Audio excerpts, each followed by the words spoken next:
Good morning. It is a pleasure to be back with you once again. And you know, every time I come here, I always talk about my favorite subject, living life in the divine flow. Now, sometimes I'll just focus on a particular aspect of that message. Other times I'll talk about something completely different, but part of that message will refer back to the divine flow in some way.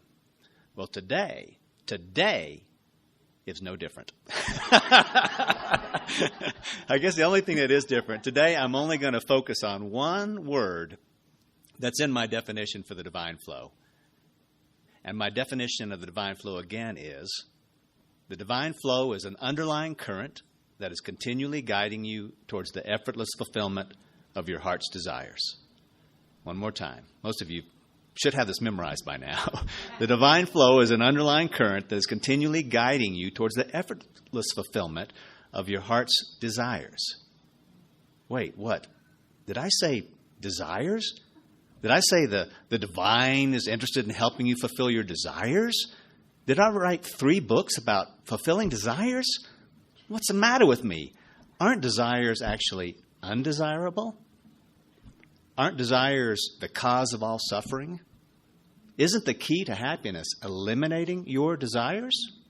That's what the nuns tell us. Yeah. Some people, including them, do believe that is the case. But I see it a little bit differently. A couple things about that. For one, I think it is absolutely impossible for you to eliminate your desires, to eliminate them. You can suppress them, but not eliminate them. And if you do succeed at suppressing your desires, to me, that is the key to unhappiness, not happiness. And here's why I say that.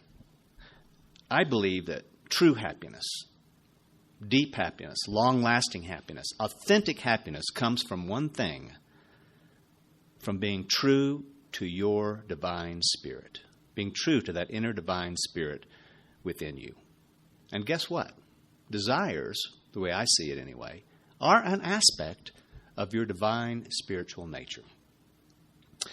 You know, the word desire itself comes from Latin, 2 words in Latin, if you trace its roots all the way back as far as it could go.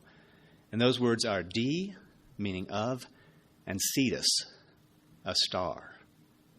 Of a star. It's just an indication that perhaps desires have a celestial origin and not an earthly one. See, the way I see that word desires is that I believe that desires, in their purest form, don't forget I said that, in their purest form, have their origins with your spirit. They come from that higher place, that higher self, that shining star that is your spirit. And what we call desires is really just a word we use to talk about the pure intentions of our spirit. The intentions of your spirit, to create something in this world that did not exist before. Usually, really just an experience of life. To create an experience of doing something, to create an experience of being something, or even of appreciating something and just having that something in your life. There's another way to look at this whole thing. What is another word that is synonymous with God? Another word we use in place of the word God sometimes. Did you say it, Kathy? The Creator? I said spirit.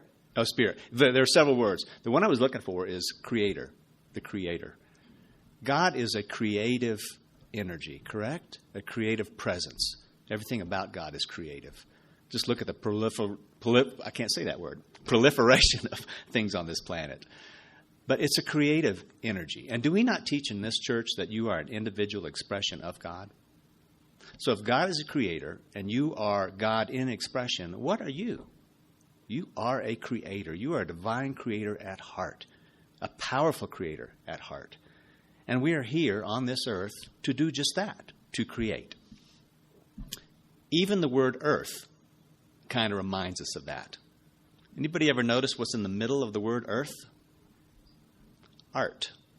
E-A-R-T-H. Art. It's just a reminder that our life is meant to be a creative experience, and earth is the blank canvas upon which we express ourselves. Now, sometimes we do express that with what we call fine arts, music, literature, drama, sculpture. But you know what? Inventing or developing a business is creative. Engineering a bridge is creative. Landscaping a yard, decorating a home are creative. Raising a family is creative. Almost anything that you do that brings something into this world that wasn't there before is a creative experience. And nothing satisfies your soul except for loving, let me get that in there, more than creativity and creating. But, back to that word desires, you're not going to create anything unless you first have a desire to do so. You have a desire to want to bring something into this world that isn't currently there. They kind of go hand in hand. So, here's what I'm getting to with all this. If desire is an aspect or a part of your spiritual nature, not your human nature, but your spiritual nature, why does it get such a bad rap? Remember when I said that desires in their purest form arise from your spirit? But those intentions of spirit have to eventually rise up into your conscious mind.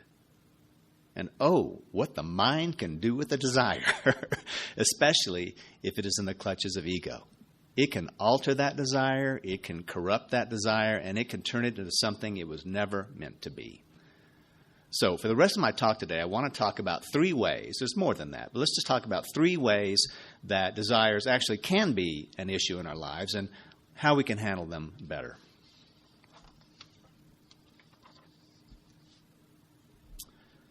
One, it can be a problem if you are overly attached to having a desire manifest in one particular way. Again, it can be a problem if you are overly attached to having a desire manifest in one particular way. You know, the way I see it, for almost every desire that you have in your head or in your mind, there is an underlying desire or an intention of the Spirit that motivated that idea in the first place. But the thing about desires of the Spirit, they're not generally the same as what we wind up with in our head. Our heads get very specific and latched onto certain things. Desires of the Spirit, I believe, are much more general.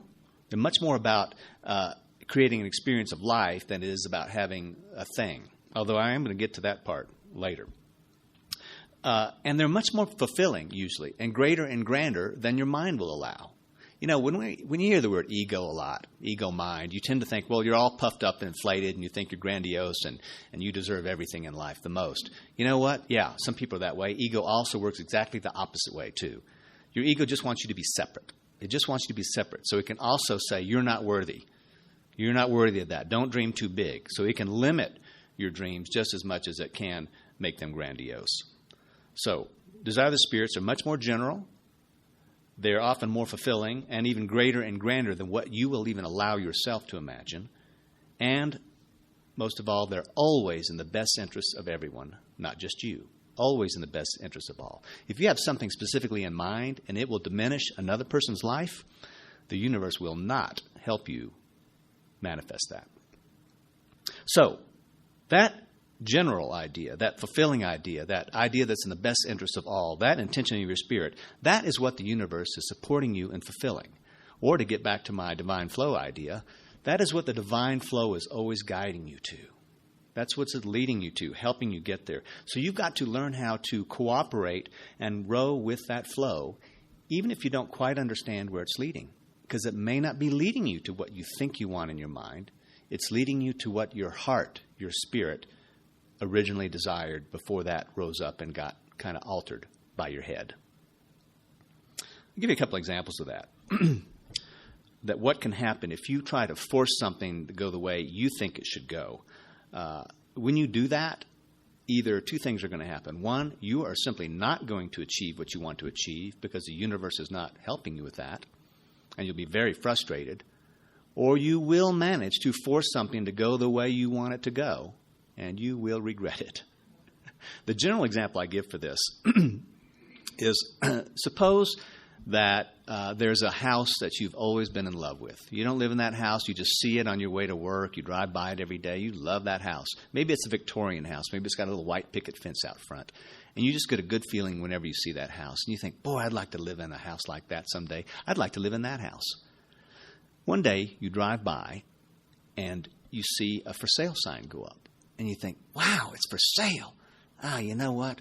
But I don't have the funds to buy that kind of house. I know exactly what that house would go for, and I just don't have that kind of money right now.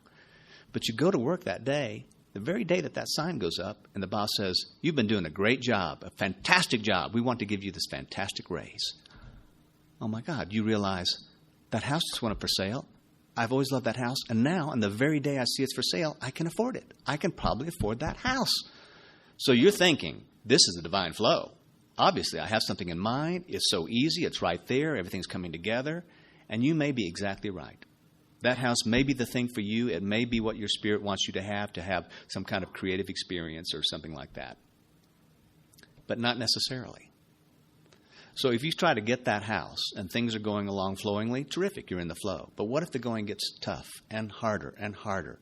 And something happens with the seller or something happens with the bank or things are just not going very well. Should you continue to force it and force it and force it? I don't think so. Because you have to realize that house is still a symbol in your mind, a very specific symbol for what the Spirit desires. And the Spirit may not have any interest in that house at all.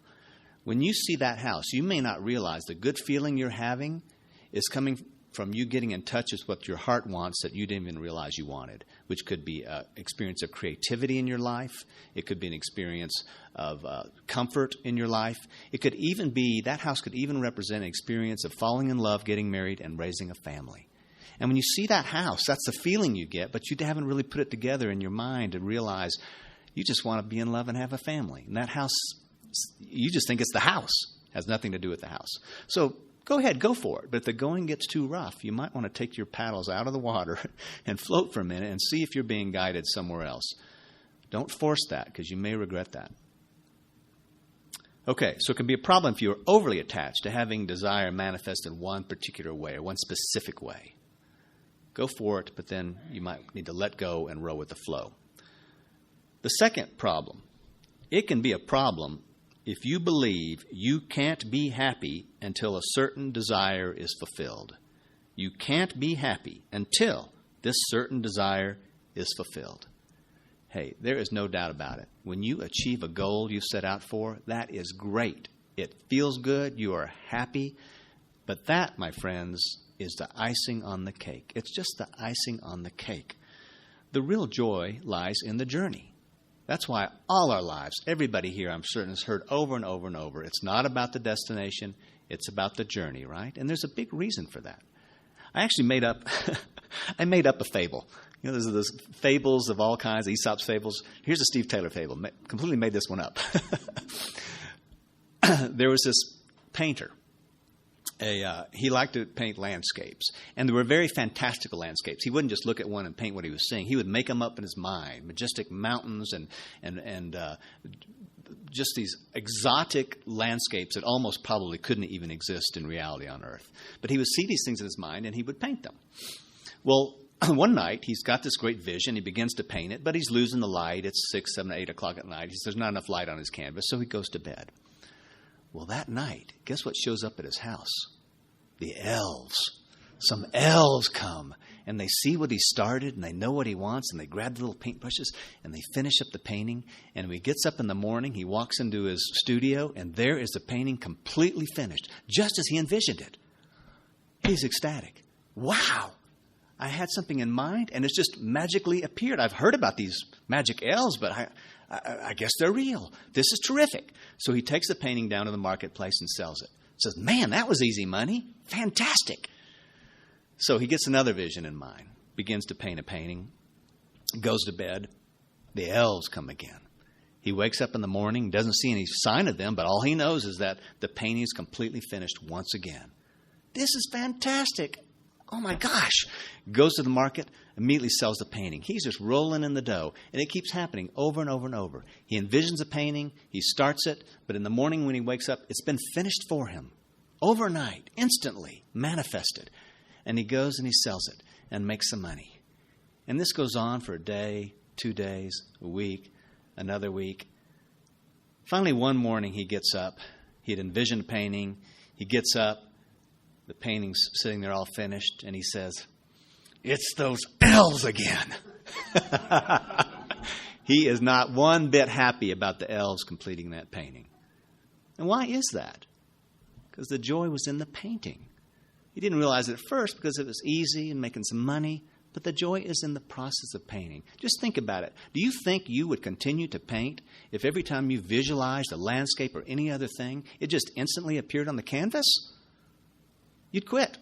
Nobody would continue doing that for any length of time because the satisfaction lies with each and every stroke of the brush. That's where the true fulfillment and satisfaction comes. The process of creating, the process of manifestation. And your life is just like that. With every stroke of your oars, as you row down that stream towards your dream, you get closer and closer. But the real fulfillment lies in that journey. Don't put off your happiness till you get to the end. And appreciate every moment of that journey, no matter what's happening. Understand it's a process and be in that process and enjoy it. Because your spirit does. Your spirit's here not to manifest things like that. It can do that in the other world, beyond the physical world. It enjoys the process. It enjoys the earthly experience. First I do this, then I do this, then it happens. There's great satisfaction in the process. Final way, not the final, but the only one I'm going to talk about today. It can be a problem if the desire to accumulate possessions becomes an obsession. It can be a problem if your desire to accumulate possessions becomes an obsession. You know, I had always heard the term hoarders through my life, but I really didn't know what that was all about. I think there was, and when I used to live in Dallas years ago, I think there was, I heard a story once about a Girl Scout lady. She had kids who were Girl Scout age, and they were going to sell cookies, and the ladies all went over to the house to get their Girl Scout cookies. This was going to be the central distribution point. They came back with these stories about magazines and things piled up to the high and little pathways to walk on. But I never saw it firsthand. I just kind of imagined, well, I guess that's what a hoarding is. I don't really know what that's about. But they started a few years ago. Have any of you watched those show Hoarders on television? Hoarders Buried Alive. Well, I'd never seen one or heard that or had any visual idea of what that was really all about. Well, Carol and I go to bed. We get ready for bed about 10 o'clock at night. By 10:30, we're usually in bed, and we'll turn on the TV. She likes to fall asleep to the TV, and I'll fall asleep within a minute, but I'll watch for a little while, then I'll turn it off. Well, one night, she falls off asleep, and I had been changing channels, and I found this marathon hoarding channel. It was going to be one hoarder show after another. I had never seen any. I had never seen anything. And the first one comes on, and my eyes get big, and my mouth drops open. This is at 10:30 at night. Believe me, guys, by 10:45, I'm out like a light every night. She wakes up at 2:30 in the morning and looks over, and I am like, I just never stop. I just could not believe it. Eyes open, mouth hanging open. Hour after hour, I could not believe what I was seeing. And you know what I'm talking about. There's some people that have it piled up literally within 2 or 3 feet of their ceiling, and they have to crawl over it like a mountain to get from one room to the other. It's absolutely astounding. Okay, so yeah, if your possessions possess you, that can be a problem, a huge, big issue.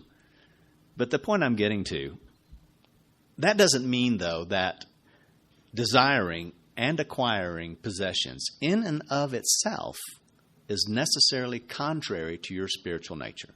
You'd think it might be, but I don't see it as actually contrary to your spiritual nature. You know, every week I go to 2 or 3 estate sales. Carol used to go with me when she had a job that had more flexibility, and now she can't go as often. They usually start on Thursdays or Fridays in Sedona, and she goes to work. And I go to these estate sales, and the main reason we like to go is because it's a great example of the divine flow in action. I mean, not a week or 2 goes by before something that we have on our buy list. We need to buy this at Walmart. We need to get this thing. We need this broke. We need to replace this pot. Will show up at one of these estate sales. And I don't mean some grubby thing that's been, used a 20 times. I'm talking about either slightly used where you'd never know it was used or brand new still in the box. In Sedona, there's a lot of people that have second homes. There's a lot of millionaires down there, and they have these estate homes that they've never even been in. And they stock them full of stuff, and it's never been used, or it's still in the box, or they have 2 of everything. And you can just buy these things brand new for just a fraction of the cost. So I love going there because it's just a thrill to get something that I needed anyway. at, a fraction of the price, and it's brand new right out of the box. And the weirdest thing about it, it's a real flow experience for us, because invariably we'll have something in mind within, I won't say 1 week, sometimes it is 1 week, but within 2 weeks, 3 at the most, there it is. We get it. And you know what? I go to these estate sales every week, and we've lived there for 9 years now. And I will never see that item again. Never see it again. It's like only one time I needed that. There it is. It's really fascinating. But here's what I'm getting to with that.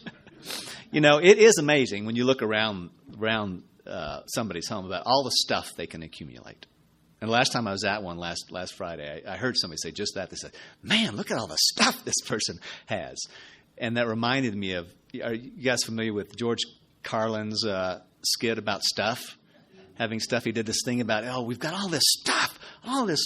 And then we take a vacation and we got to decide, I need to pack a bag and take this amount of my stuff with me. I need this stuff to go on this trip. And you go to Hawaii and they say, I'm going to go to the beach. And, now I need to get this stuff, this part of this stuff, and I'll take this stuff with me to the beach.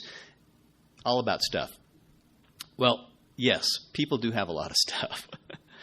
But I, when I look around these estate sales, don't just see stuff. And here's the point I'm getting to. You know what I see? I see a record of a life, a divine spirit created for itself on this planet. I see treasured souvenirs of its journey on earth. I mean, everywhere you look, there are things saying, look where I went. Look what I did. Look at all the beauty I discovered along the way. Some of these sales, you'll see a classic car out front. Something from the 50s or maybe 60s, and the man usually owned the car and had it and kept it in pristine condition. And people look at a car like that, and one word that I've heard sometimes people say, and it's understandable for you to think that. So, man, that guy's really materialistic. He collects cars, he's got all this stuff, this car. I don't see materialism. You know what that car represents? I know what it represents to that man. That is a sculpture. That is beauty. That is creativity. That is a sculpture in metal, and it doesn't just sit there in a museum. It moves. It moves through space and time, and he can get at it, and he can experience more of the earth and feel the wind blowing through his hair if he still has any hair in that thing. It is appreciating creativity and enjoying creativity. There's a song by Sting, that famous singer-songwriter. We are spirits in the material world. We are spirits in the material world. And I believe we are in this material world to actually enjoy the material world. And not just to enjoy the things that we create in it, but to appreciate the things that other spirits have created in it. And if we want to have them personally in our possession to enjoy them for a length of time, I don't see a big problem with that. So, if you look around your house and you think you have too much stuff, you probably do. I do. There are plenty of things that I should get rid of. There's old suit jackets that I can't fit into anymore. I don't know why I hang on to it. I need to recycle that and move that. All that is true. You really need to look at that and make sure that you're not holding on to stuff unnecessarily that could be served better elsewhere. But the point I'm getting to is don't be too hard on yourself if the things you decide to hold on to are really just cherished mementos of your journey on this planet. That is something that your spirit's enjoying. That is not a human failing. That is not a human falling. I think that is part of your creative spirit enjoying creativity and expression in all its forms by itself and by other spirits around it. So, is there something that you want to have in life? Is there something you want to do in life? Is there something you want to be in life? Go for it. Row for it. That is just the Creator within you creating. Thank you. What I'd like to do now is, a few years ago, a set of creative affirmations kind of wrote themselves through me. And I could just read that to you, but that might go in one ear, out the other. I'd like to seed it a little more deeply in your hearts and minds. So what I'm going to do is do a short meditative relaxation visualization. This will be our meditation today. And then when I'm done with that part, I will read these affirmations, and hopefully you'll be in a state to really take them more deeply into your heart and make my words your words. So if you'll relax into your seats, feel the pull of gravity, close your eyes, take a few deep breaths, and take a moment now to leave the cares and concerns of the body behind. Take a moment to leave the cares and concerns of the mind behind. Take a moment to put away all reflections on the past and all projections into the future and experience only the serenity and tranquility of the here and now moment.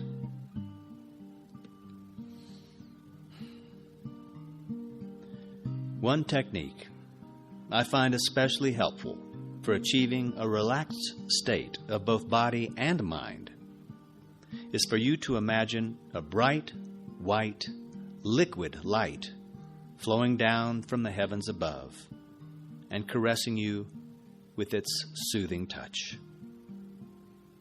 Feel its loving embrace as it slowly flows onto the top of your head, down the sides of your face, across your shoulders,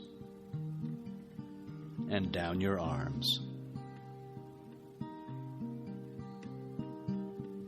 Like a nice, warm bath, it washes away the tensions of both body and mind, relaxing every fiber of your being as it slowly flows down your chest, down your back, across your pelvis, down your thighs, down your calves, and eventually past the tips of your toes.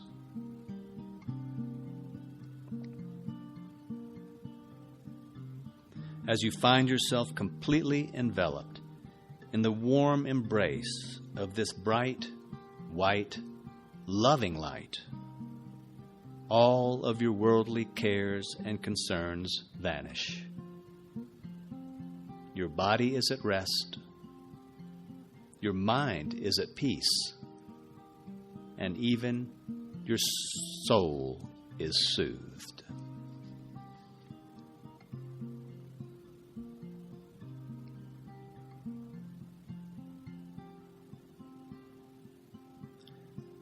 And now, in this more peaceful, present, and receptive state of awareness, I invite you to hear these words, but make these words your words and take them deeply to heart. I am creative. I can be nothing else. To create is my natural state. It is who I am as a child of God, the great Creator. And thus, creativity is my inheritance, my birthright, and my inescapable nature. Being creative is not something I do, but something I allow. My job is simply to be an open channel for the universal mind of the divine to express itself. I keep the channel open by eliminating the false fears of the ego that block my connection to divine inspiration. All that is required of me is desire and faith. I renew my faith with memories of all the times the creative mind of God has suddenly and surprisingly spoken to me and through me. And I recognize that the fears of my ego mind although seemingly ceaseless, are totally unfounded. I am creative. I can be nothing else. And I now go about the work of gratefully fulfilling my creative destiny.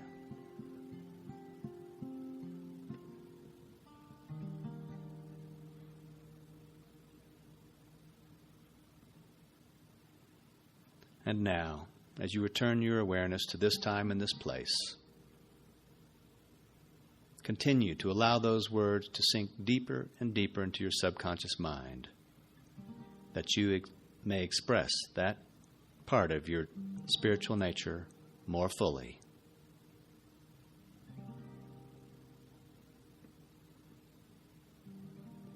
Come back now saying, thank you, thank you, thank you for your goodness, guidance, and grace, Heavenly Father, Mother God. And so it is.